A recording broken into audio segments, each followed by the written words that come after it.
Hey everyone, welcome back to another episode of Let's Just Talk.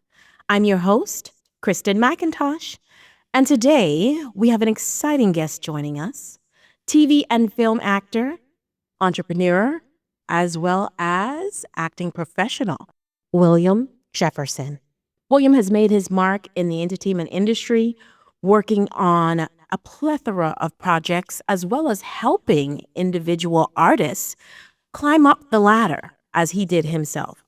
He's here to share his journey, his insights into the industry, and some advice for aspiring actors. So let's dive in, William. Thank you. Oh, everybody looks good here. Everybody looking real good. No, please have a seat. Thank you. But thanks for having me. No problem. Welcome. Yes, and happy St. Patrick's Day. Yeah. Oh, I don't know if we celebrate. I'm so horrible at holidays.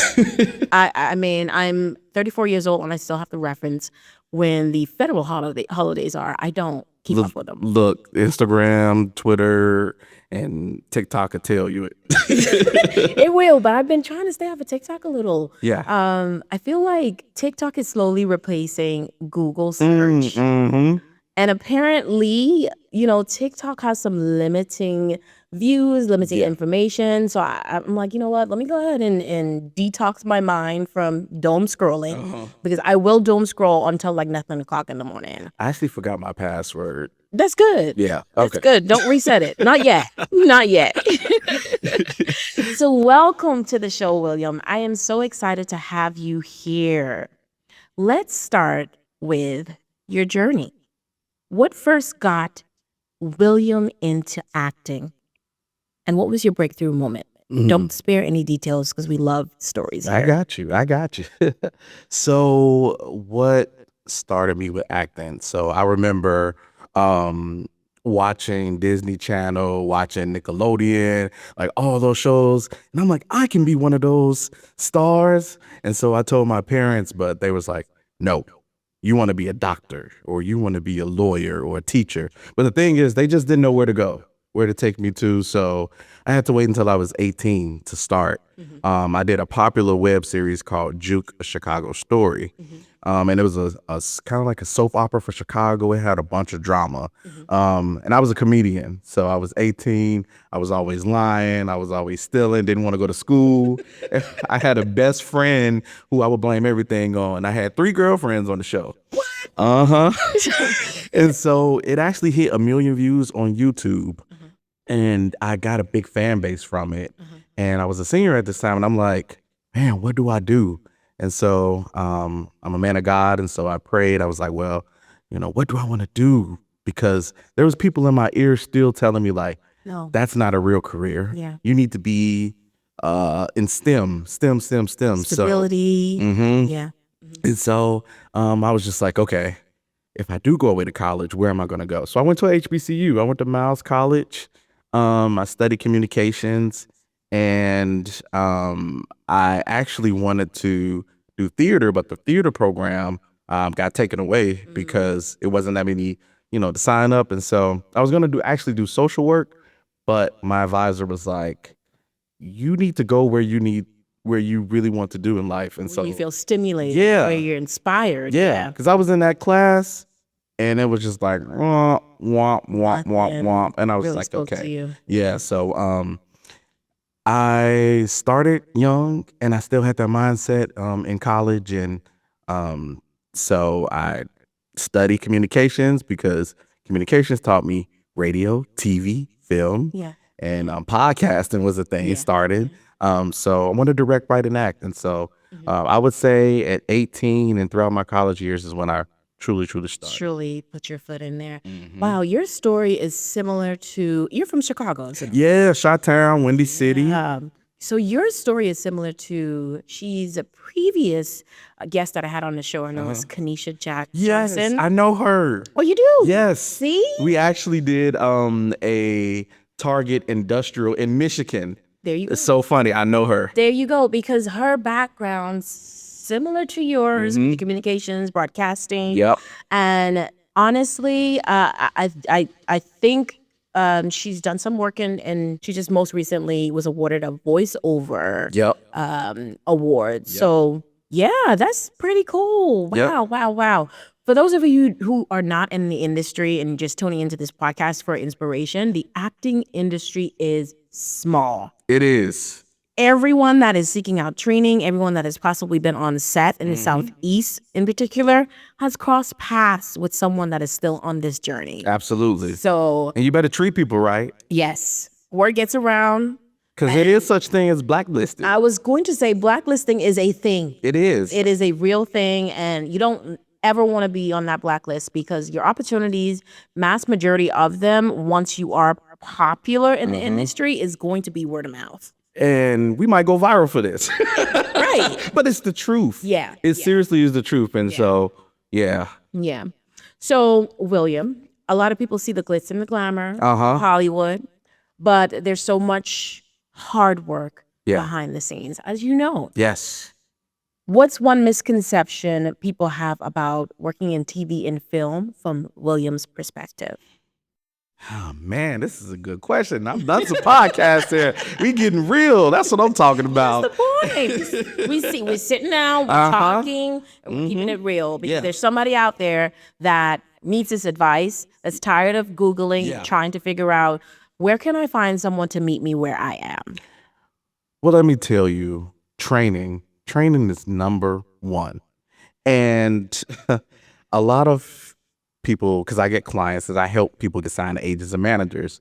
And I get people. So for that title, on that portion of it, would you say that's acting consulting? Yes, that's what I do. I consult people. I help people with their headshots, their resume, their reel, helping them pitch to agents or managers in different markets. Because I studied different markets. I study headshot photographers, casting directors. And so I've helped over 150 people get signed to agents and managers in different regions. That is what's up.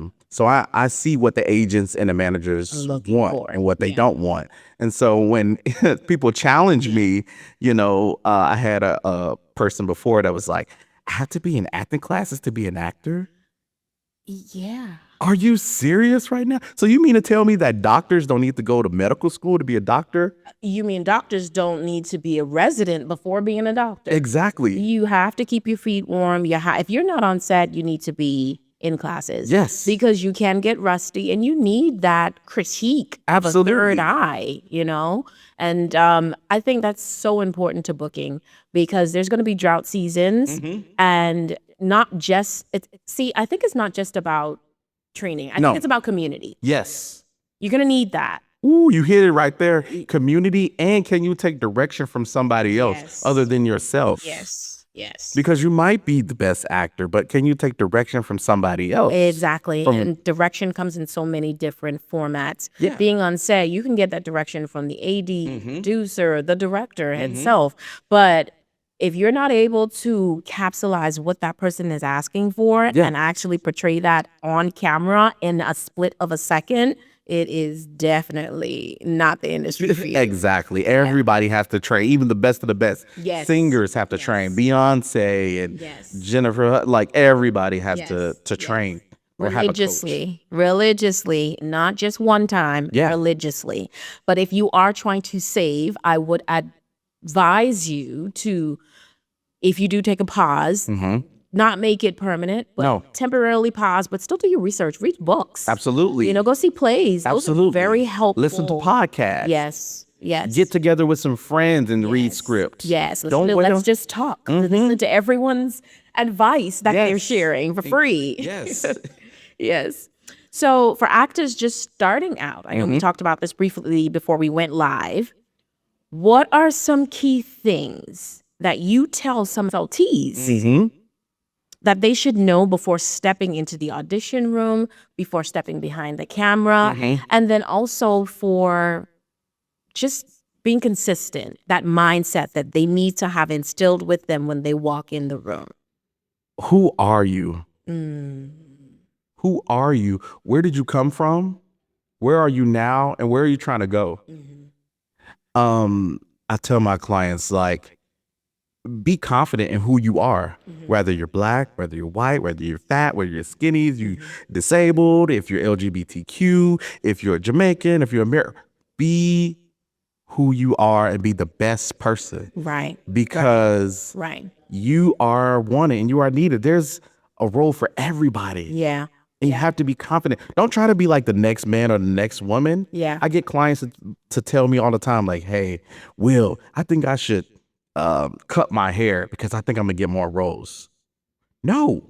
Bring yourself to the table. Bring yourself. They need everybody. If you're nappy roots right now, bring nappy roots. And that's what they need. That's real TV. We can't have everybody with low haircuts. We need somebody with long hair, short hair, blonde hair. We need all types. And if they want to change it, let them change it. Don't change it because Hollywood wants you to change it. Yeah. Yeah. So I'm big on confidence. Yeah. With my clients. Be confident. And I can tell like immediately, I ask them, who are you? Where did you come from? And, the moment that they start doubting themselves, I'm like, nope, stop that right now. Yeah. Yeah. You stop it. Because I feel like do you feel like acting is more of a mental thing? It starts with the mental. And, this is the misconception that a lot of people have. They move to the physical and think that is all that acting is. Yep. I think acting starts mental. Absolutely. Yeah. Yeah. For sure. 100%. You've been in this game for a while. Yeah. How many years now? It's about 5 years. Okay. It's crazy. So what piece of advice would you say that you yourself have really learned along the way? 5 years now. You've been in this industry. And if William can talk to William 5 years ago, what advice can you look yourself adjacent in the mirror and say, William blank? Let's hear it. William, ready or not, here it comes. Real talk, because, I thinking about it now, I'm just like, wow, the little boy from Chicago on the South Side didn't know where to go, what to do. I thought you already had to live in LA and I thought you had to be rich and be a star and already become but it's like, no, if you have the right mindset and just a little money, it'll be a lot, just a little bit, just a little bit. But the mindset, the people that surround you, sometimes it's going to take not sacrificing, but leaving people, whether that's family, friends, and to get focused. And you're going to meet new people in your life that's going to be, because there's people that I grew up with and there's some family members that, they wasn't supportive. Because they didn't see the vision. They didn't see the vision, and that vision is not for them. No. It's for you. So I'm a big advocate of that. Yeah. And so I've always been like, that leader in it, but it's like, it's just, remember what I was saying earlier, it's that little voice in your head that is just like, well, this little voice isn't working for this situation or this situation or this situation. Let me stop listening to that little voice and let me listen to my voice or God's voice or whatever voice that listen to it. Yeah. And it's like, well, Will, how do I listen to it? You'll know. Yeah. You'll know. I am a strong believer. Obviously, I'm a faith-based believer as well. I'm a Christian. And I say this a lot on this podcast. Write the vision so that it may become clear. Yes. So what I mean by that is write down all your dreams, your aspirations. There are going to be people that they don't see it. Yeah. They don't understand it. They may not even know it exists. Yeah. And, like some of your family members that, just did not see that being a successful route for you. Yep. I think it's not their job to do that. I think it is your job to, stay true and stay the course. Yep. And obviously do as much as research as possible. And I know that we say a little bit of money helps, but sometimes people are starting out without it. Yeah. And I really want this platform to be a stepping stone for those that does not have that little bit of money. That's so I true. want them to understand that if you don't have the money, you still can pursue the career. It may take a little bit longer than other steps. Yes. But If you trust that God has this vision for you, you have to drown out all of the distractions. You preaching now. You I preaching. am so serious. This is something that I say to myself, adjacent in the mirror. You have to drown out the distractions. If this is for you, who's to tell you, aside from God, that this is for you? This isn't for you. I knew this was the right podcast to be on. Exactly.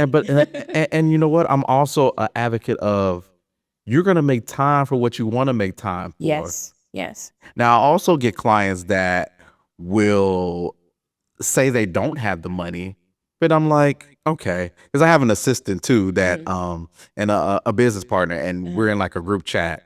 And so when you tell me that, then I go look to see, are you telling the truth or not? What else you have time for? Yeah, because if you're out on your stories in Miami, turning up, lit, outside, we outside. That's time that you could have had to invest into something that you care about. And money. It took money to go outside. This is true. Hair, nails, haircuts, new gym shoes. Just the will to go and book that ticket, I think, is the whole 9 yards. Yeah. And if they're like, well, I'm not paying for it. Well, whoever paid for that, they could have paid for your class. Exactly. Something that's going to turn around and give you a residual income. I think something that you're passionate about, you will always find a way. Always, no matter what. Always. No matter what it is. And yeah, just like I said, like I'm just saying, but no, I ain't gonna hold back on here.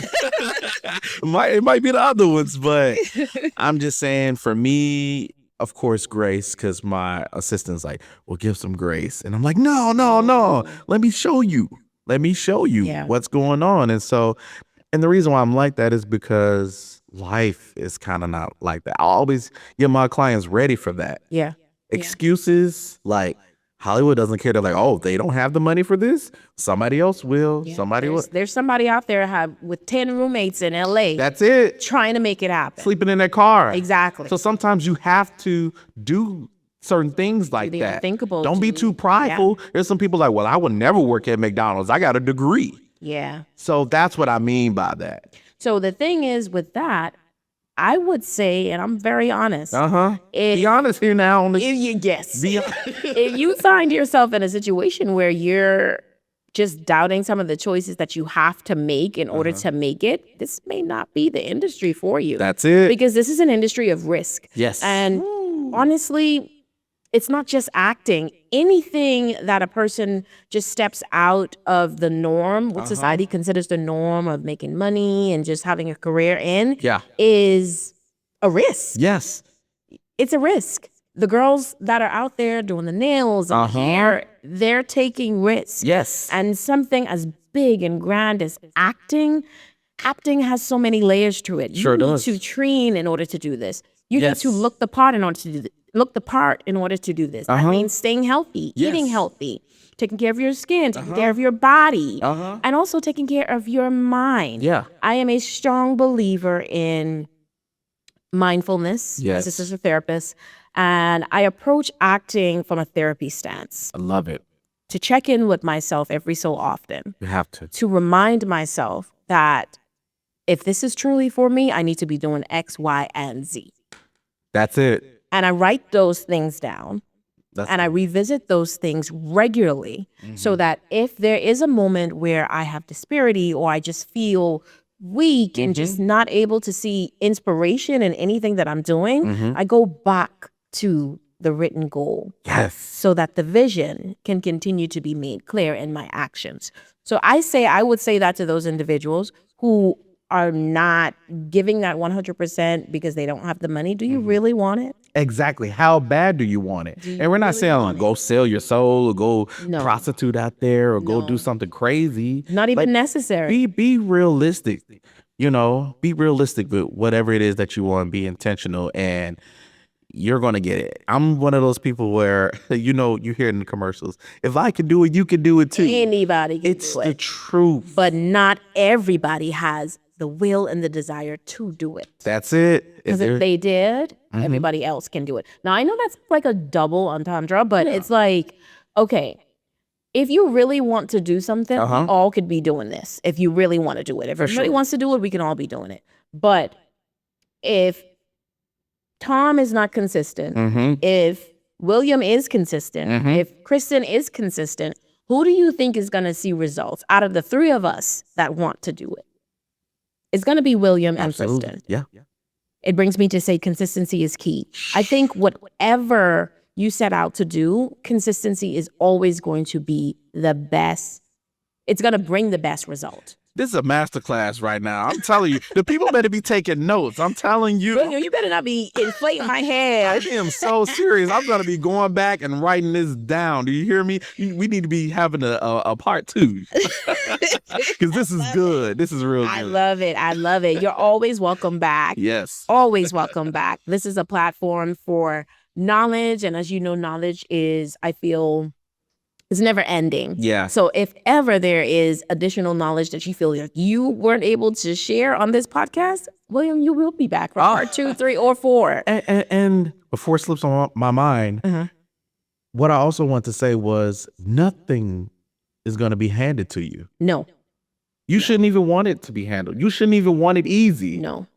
This brings me to Denzel Washington's son. So do you remember when he first came out in, oh God, what was the film? Oh man, I wish I remembered the name of it. But he said to the media, he made a point to not let anyone know that he was Denzel Washington's son. That was smart. Because he wanted the world to be able to see him for his talent and not just what his father's name could have done for him. Yep. So I believe he actually changed his last name and went by a completely different name because he did not want the world to see him as Denzel Washington's son. And it worked for him because that movie went off. Yeah. I'm sure everybody knows what it is. I just can't think of it at the top of my head. Actor's brain, I'm sorry. But mine too. that brings me to say, yes, this can't be given to anyone. No. You have to work at this because the passion comes through the in-between. The passion comes from the dedication, the disappointment, the critique, and just seeing others win. That may be hard to believe, but seeing others win, if you're really interested in this, will make you even hungrier to win for yourself. Oh, my Lord. So I really understand when you say, you know, it can't be given to you. No. It can't. Nothing in life. No. No matter what it is, acting, singing, dancing, the doctor, the lawyer, the mom, the wife, whatever. Yeah. Even the family business. You gotta be able to take that on and have a passion for it. Otherwise, it will fail. Ooh, it's getting too real on here. I don't know. We keep it real. We keep it real. I told you we keep it real. They ain't gonna be able to handle it. I told William we weren't allowed to talk before the podcast because I did not want to spare any details.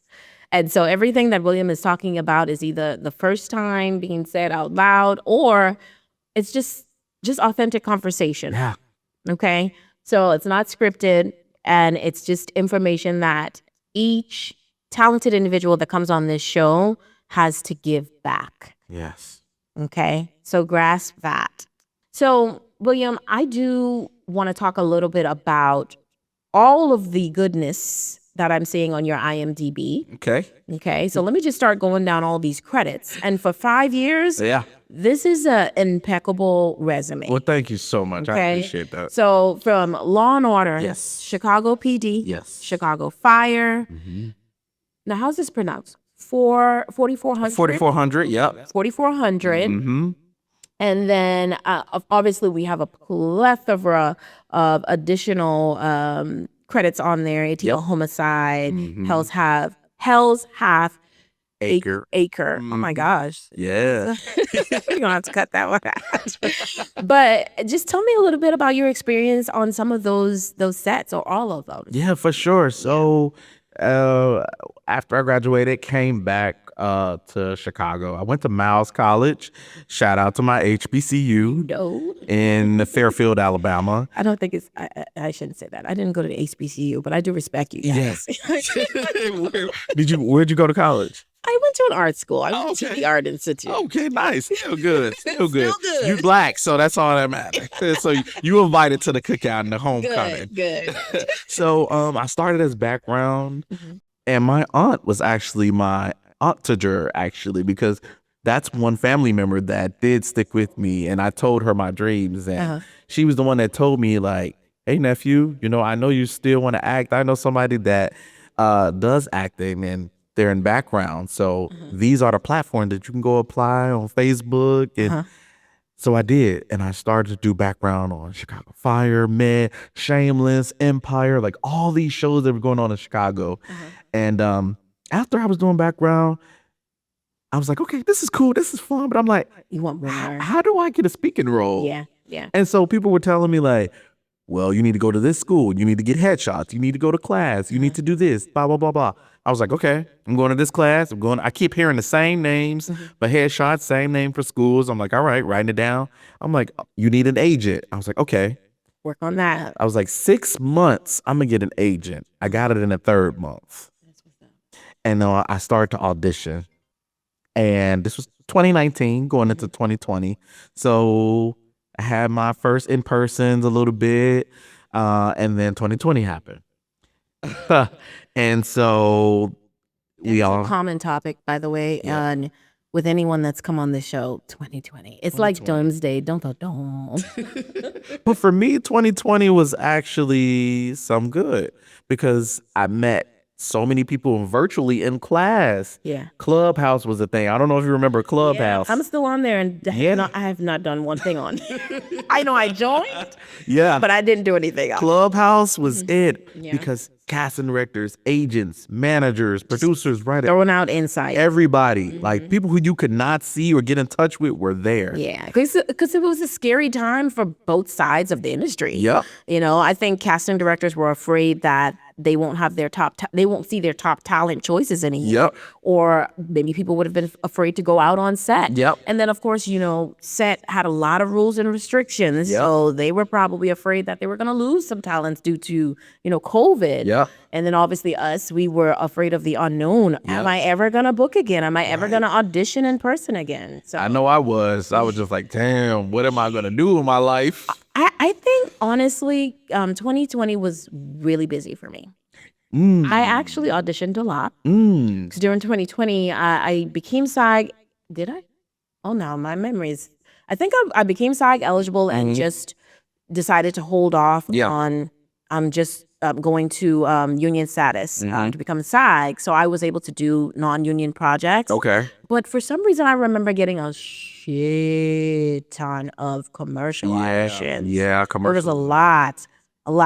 Now, I can count on one hand how many in-person auditions I've had since 2020. Okay. But virtual definitely picked up. That was in Yeah. the whole self-tape world and figuring all of that out. Yeah. And voiceover was it for me because I kept seeing agents posting like, this person book voiceover. And I'm like, okay, let me get in my voiceover bag because all the voiceover people are making their money. Yeah. And so, they're consistent too.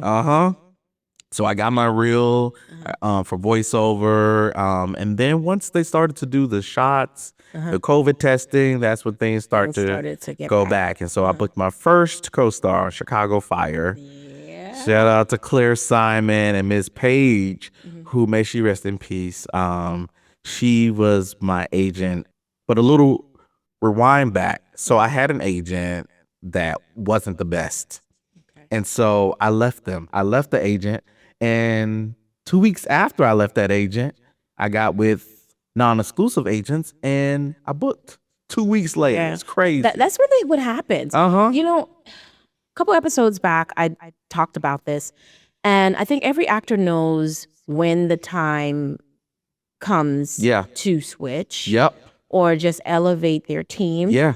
Because you can't get any further than what you're already getting. And Yeah. if you're on to a roster and you're not really getting anything 2-3 years in, it's time to maybe find another partner. It has to be. Yeah. And sometimes it can be you. Sometimes it can be the agent. Yeah. Sometimes it can be, it's just that you're, The relationship may not be a match.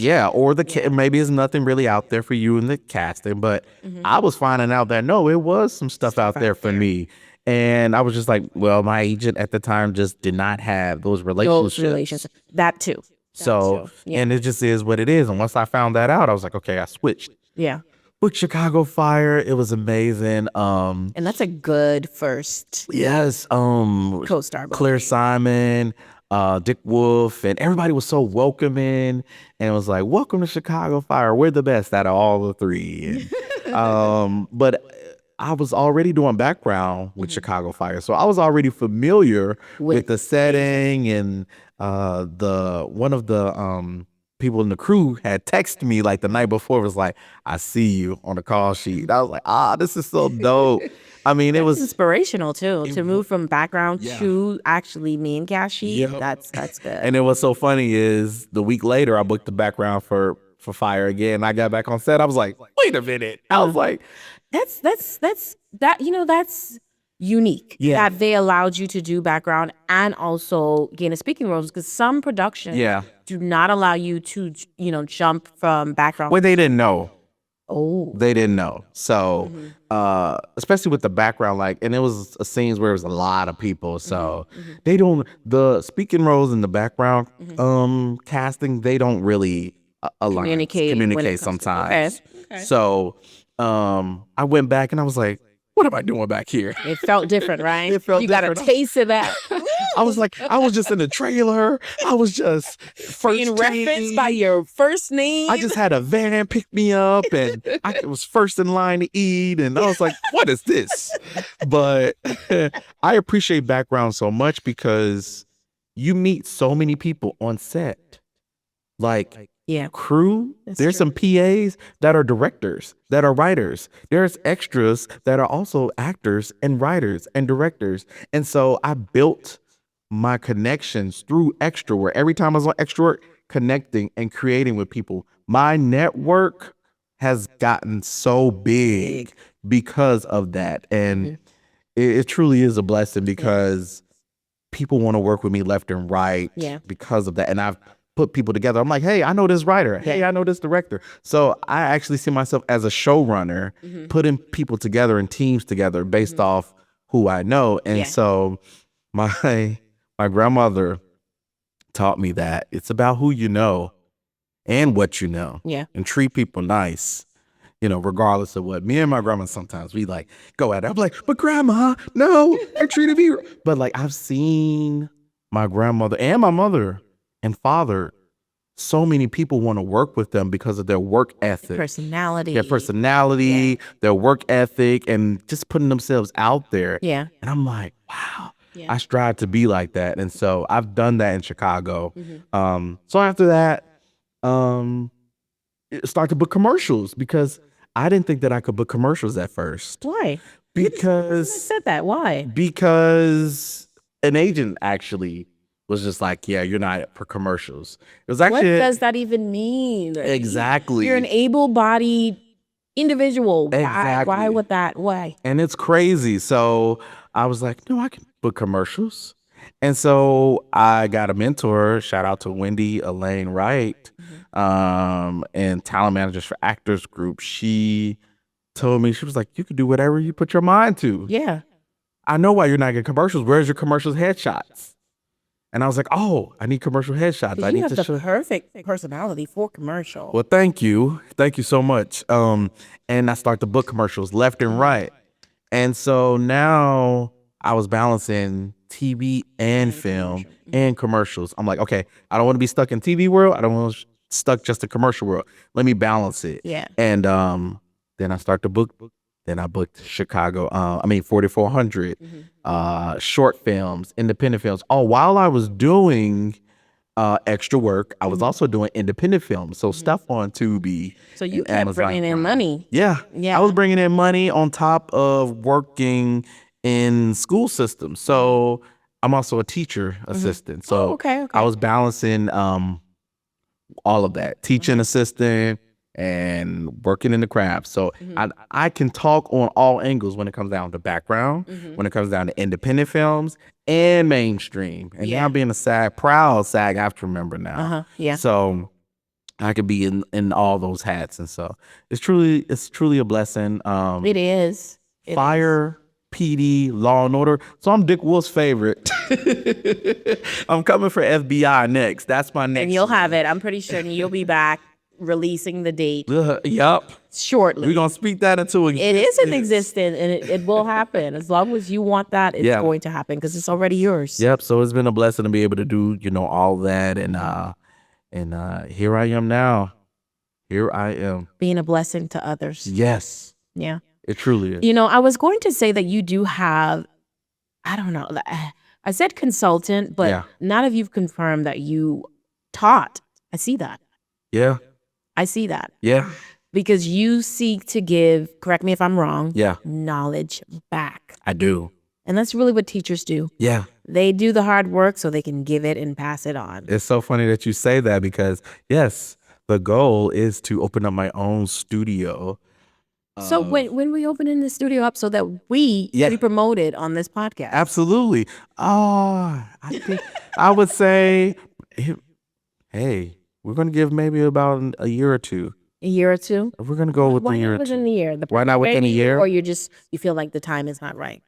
I feel like the time is never right. True. In a sense. But like, you always, sometimes I'm in the flow of like, all right, let me put a time on it. And then sometimes I'm like, let's just go with the flow. Yeah. And when it comes, it comes. Yeah. So that's just like how I've been operating with life. Yeah. So it's like, all right, this is the time and that's going to be, I'm just saying 2 years, but it might be next year. It might be next month. Who knows what God will bring. Yeah. Yeah. And so, yeah. I'm like that. This podcast actually is my living testimony that who knows when the time will be, because I started this idea. I started scripting out episodes maybe 15 years ago. wow. And I just did not know what the niche would be. I scripted out episodes without a niche. Yeah. It was so crazy because I had episodes about so many different topics. Yep. And I would just pick up a camera and start to record. And I felt discouraged because I felt like, okay, who's going to want to hear this? No one's going to know what to expect from the show. Now podcasts, as you know, starts to pick up. Yep. It's not just regular people doing podcasts. Everybody is doing a podcast. And I said, Kristen, this calling is still here. Sure is. It's still here. And I realized that there is a need for information in this industry. I can see, I keep referencing Denzel Washington. He's one of my favorite actors. That's good. Me too. And Viola Davis. Yes. The information that they offer, I mean, it's rare that you have a collective of just inspiration or collective of just knowledge, unless it's on something like Masterclass and you're paying for it. And we just mentioned earlier, everything with acting, it does require an investment. And I just feel that we learn from each other. We do. So, that's what this podcast is. It's just teaching, passing on knowledge, from one actor to the other. Yes. Yeah. So I'm glad that you did. I'm glad that you're doing it. I'm very happy that I closed my eyes and jumped. Yeah. And somehow landed on my feet. And now I'm booked out for the month with interviews with so many interesting people like yourself, William. And everyone has a different story, but we all have a similar story. And that similar story is just the desire to just give back to the community. Why not give back? Why gatekeep? Nobody was gatekeeping with you. Somebody had to tell you something. Yeah. To get to where you are. Also bringing it back to biblical terms. Come on now, woman of God. It's so easy for us to see our neighbor win and fall into that trap of, I'm not going to win. Yeah. Or maybe envy. But that's real. Be getting real. Yeah. But, this biblically, and I wish I read my Bible well enough to be able to quote you the actual. It's somebody gonna put it in the comments. Somebody put it in the comments. Please put it in the comments. If I see it happening from my neighbor, just try to have this mindset, okay? Yeah. It's right around the corner and I'm next. That is the mindset that I hold every time I see you, anyone that I know personally win. I get inspired. Yeah. Because it shows me that it can be done. It can. And if I can just stick with it a little longer. Yep. Remain happy for those that it's happening for right now. Absolutely. It eventually happens for me. And you and anyone else that thinks this way. You have to. Yeah. Wow. Yeah. We got deep. Real deep. William, can you tell me what's next for you? Any exciting projects coming up that you can talk about right now? What's next for me is creating. I mean, creative. I've got so many people that want to create with me that I just have to just put it all in a line, and I have to put in the people that's really serious about it too. Yeah. So I've been auditioning for stuff here and there, but I'm in the creative space right now, and really just taking that to another level. It's like, all right, it's time to. I did my own short film, but now let's do a feature film. What's the name? Where we can find Yes, it? yes. Yeah. It's called The Decision. Okay. It was in the Manitou Film Festival, 48-hour film festival. What's it about? Quick story. It was 48-hour film festival in Chicago. I wanted to act in somebody else's film, but they was like, "No, Will, like you should try to do your own." I was like, "What? Don't nobody want to work with me?" Like, I'm like, "All right, whatever. Let me put it out there." I was like, "All right, I'm doing a short film. Let's see who wanted to time in." I got over 100 comments. People was like, "All right, I'll direct. I want to act. I want to be a PA. I want to do makeup. I just want to be behind the scene." I was like, "What? This is crazy." So I was writing everything down, and I was like, "No, this person, they're lying. They're playing." I was like, "No, this person would be great." And so I put the team together, and Jessica Alcantar, she was my friend. She won Best Actress. So her first time as a lead in the short film. She won Best Actress. She wasn't even going to be my actor. Somebody else was, but friends was like, "Give her a chance. Give her a chance." I was like, "All right," because at the time she wasn't serious, and I was serious. And so she actually won Best Actress, and then we won Best Film in the film festival. That's what's up. And I'm gonna put that in your intro. thank you. And after that, it was just like opportunities. People was like, "Hey, Will, I would love to work with you. I would love for you to direct my stuff, or I would love for you to cast, or I would like for you to." And I'm like, "Wow, okay, so multi-hyphenate. Here I am." So yeah, that's what's next for me. That's what's up. Yeah. In this industry, I think the people that we see making motion are the people that are just like you. Yeah. They are making the motion for themselves. Yeah, and don't do it because society thinks that you're supposed to do. Because a lot of people, I want people to know on this podcast that you don't have to go out and write and direct because you feel like you just need to, or like be a multi-hyphen. If you want to act, If you call for it, just be an actor. If you want to write, just be a writer. yeah, And hire a team. yeah, Be collaborative. yeah. Don't try to be a one man or one woman show. Like, Right. team, I'm big on community, just like how you're big on community. Yeah. And if you know if you know a writer, hire the writer. If you know a director, hire a director. To me, it's a red flag when Someone who's just director, writer, everything. producer, Yeah. the PA, the accountant, the editor. No, All the credit. all the credits. It's like, no, don't do that, and don't feel like you just need to go and do. If you want to go and learn, that's great. Yeah. But don't feel like you have to do this in order to be successful, or to, all right, I'm failing at this, so maybe if I do this, Do that. then it's going to get me that. Now, the thing is with this industry, we never know where the industry is calling us. That's it. So, what I would like to clarify is, yes, that is the case. However, if you are called to do voice acting instead of being in front of the camera, and you see that you're booking voice acting, you need to sit down and assess, and go do it.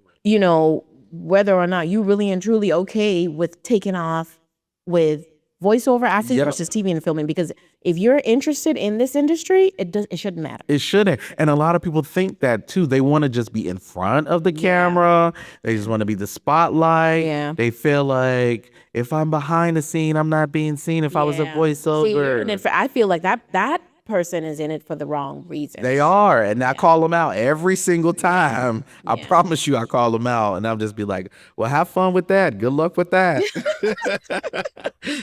And they're like, well, Will, this and that and third. You dang on right. Yeah. I'm doing this. I'm doing that. I know my strengths. Yeah. And I know people that are amazing writers. Like, I can write, but I know somebody that really can I'm not going to be the person that like, I can do this or I can do that. Yeah. If I have to, if I need to, then yes. But, I feel like you're good at like 2 or 3 things. Yeah. That's it. Collaboration is key, and you don't want to spread yourself too thin. No. Yeah. You're going to drain yourself. Yeah. Or not just have the best quality product either. That's it. Yeah. Yeah. So I like to speed things up a bit before we wrap it up. And I call this scheme rapid fire. Ooh. This is going to bring out your acting brain, by the way. Oh, man. Here we go. A little improv. Ah. But I'm going to ask you some questions, and off the top of your head, I'm pretty certain as an actor, you've already thought about this a million times in so many different classes. Okay. But share with us All right. your true answers. Okay? Here we go. I'm scared. I'm usually good at games. What techniques do you use to get yourself ready for set? Techniques that I use to get myself ready on set. Just like breathing. Simple, just breathing. Mm-hmm. Yeah, just like inhale, Exhale. exhale. Like I don't do like all the I don't do that. I just don't. I need to. I have a bit of a raspy voice, Yeah. so honestly, if I don't, I can sound a little bit, Yeah. you know. Yeah, and some people they do that, but Some people may not need to. yeah, Yeah. you know, I need to do yoga in order to memorize my lines. yeah, you have to do what it is what you need to do. Yeah. You know, but Yeah. so I'm just simple breathing like Yeah. No Peter Piper pick a pepper. no lips, teeth, tip of the tongue, all those articulate better than that. I never got those things. Really? It's something about my lips and my tongue and Yeah. coordination. It just don't work. For Maybe me. I need to. Maybe I probably need to, but like I just go right in. I've done quite well without it, and Yeah. I will not be putting myself through that Right. challenge. Here we go. You speaking now. So, William, tell me who you would like to work with. I would love to work with my birthday twin, Taraji P. Henson. Oh, I love her story, by the way. Yeah, me too. Yeah. I love her so much. Yeah. And I remember at Empire doing background, and it was just like walking past her. We was like walking past each other, and I'm just like, wow, this lady she works, and she She's very, very determined. yeah. And I'm like, that's gonna be me. I'm like gonna be the male version Of Taraji. of Taraji, and we're gonna work together. We're definitely gonna work. See, now we have another episode that we have to come Yeah. back and So talk look, about. FBI and then Taraji. Okay, last but not least, Yeah. what is one bit of motivation that you can give to our listeners that may be discouraged right now? The one piece of advice that I would give to the listeners is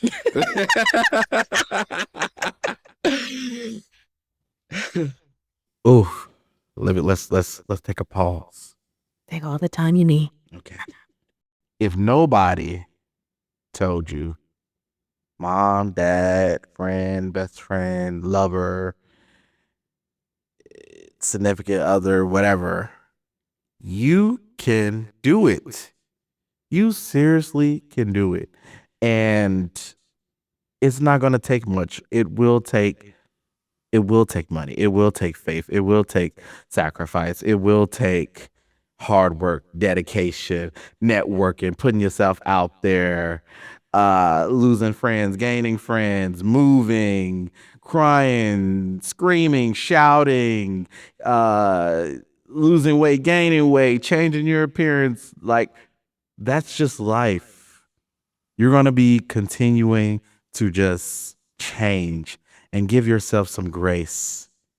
Give yourself some grace and to know that where you are, where you came from, where you are now, and where you're trying to go, everything will be okay. Yeah. So just give yourself some grace and you can do it. Don't ever let anybody tell you otherwise. It's going to be hard, but we're here. Grace is important. Grace. I like that. Yeah. William, where can our listeners follow you and keep up with your incredible work? Yes. You can follow me on Instagram at WillSomnelse. That's WILLSOMEELSE. Because the people used to say, Will, you are something else. And the actor advisor, that's THE actor advisor. That's my business page. And You can shoot me a DM, whatever it is that you need. If you need some advice, if you need coaching, if you need a shoulder to cry on, you need somebody to laugh, send me some memes, like all that. Like, I'm very, very personable. And I will clap back too. You come at me with some crazy, so I'm gonna come back and say, "Hey, chill out," or "Who are you?" You know. So I can keep it, professional, but I'm also just me, and I'm also real, and that's what's gonna keep me, forward. So I'm a friend, I'm a brother, and so yeah, hit me up. I'm always down to connect. Always down for a good time. I'll be outside. From Chicago to the A. Hey. Outside. William, thank you so much for joining me today and sharing your journey. Your story is inspiring, and I know that our listeners will take away some valuable insights. If you enjoyed this episode, make sure to subscribe, please. Leave a review and share it with your friends, anyone that is interested in joining this creative journey with us. So until next time, keep dreaming, keep working, and let's just talk.